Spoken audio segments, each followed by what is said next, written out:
Setelah memutuskan batal memberi bantuan hukum ke Ketua Nonaktif KPK Firly Bahuri, kini Komisi Anti Rasuah juga memutus akses Firly ke Gedung Merah Putih KPK. Hal ini jadi buntut panjang usai Firly tersandung kasus pemerasan mantan Menteri Pertanian Syahrul Yassin Limpo. Pemberhentian sementara bagi Pak Firly itu membawa konsekuensi bahwa beliau berhenti untuk bekerja di lembaga ini sementara. Aktivitas perkantoran tidak perlu dilaksanakan oleh yang bersangkutan di kantor.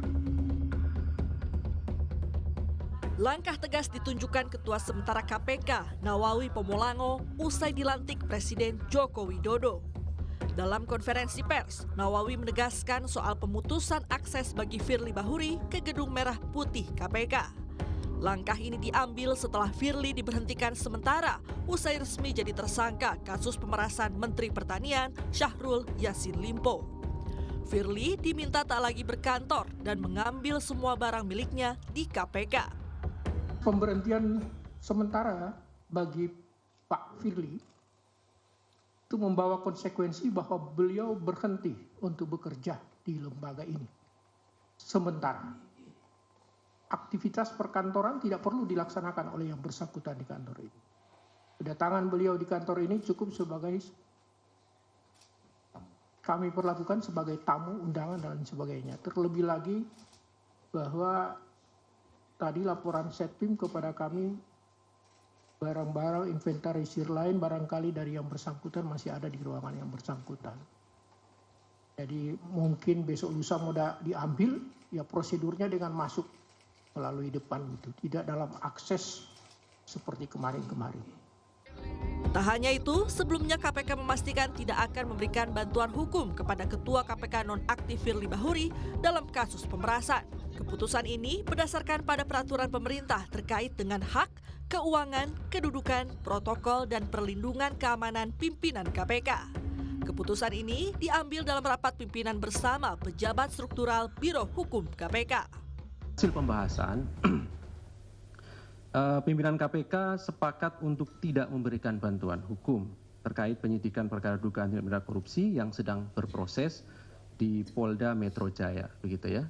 Dan tentu ini tadi sudah dibahas, rujukannya ada, yaitu peraturan pemerintah terkait dengan hak keuangan, kedudukan protokol, dan perlindungan keamanan pimpinan KPK. Ada ketentuan di sana bahwa bantuan hukum dan perlindungan keamanan, tadi ada kaitannya dengan pertanyaan dari teman-teman mengenai ajudan tadi ya Mas Niam gitu ya, diberikan terkait dengan pelaksanaan tugas dan wewenang KPK.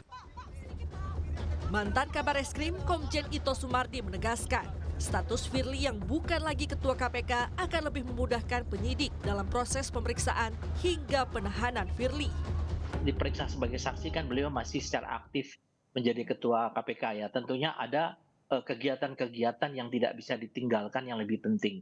Nah kalau sekarang kan beliau sudah dilepas sebagai orang yang tentunya non-aktif ya, jadi tentunya di sini ketentuan terhadap beliau itu waktunya memang sudah cukup dan mungkin tidak ada alasan lagi kalau misalnya kalau dipanggil itu tidak hadir ya, dan kalau di sini tentunya akan menjadi pertimbangan bagi penyidik Polda Metro Jaya untuk bisa menempatkan seseorang itu di tempat khusus atau istilahnya penahanan yang diatur dalam pasal 1 angka 21 KUHP ya.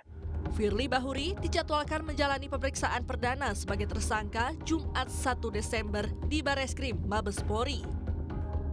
Ketua Nonaktif KPK Firly Bahuri dijerat dengan pasal berlapis. Penyidik menjerat Firly dengan Undang-Undang tentang Pencegahan dan Pemberantasan Tindak Pidana Korupsi, Pasal 12E soal pemerasan, Pasal 12B soal suap, dan Pasal 11 soal gratifikasi.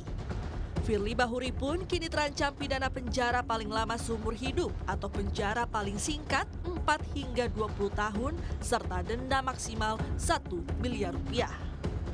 Tim Liputan Kompas TV.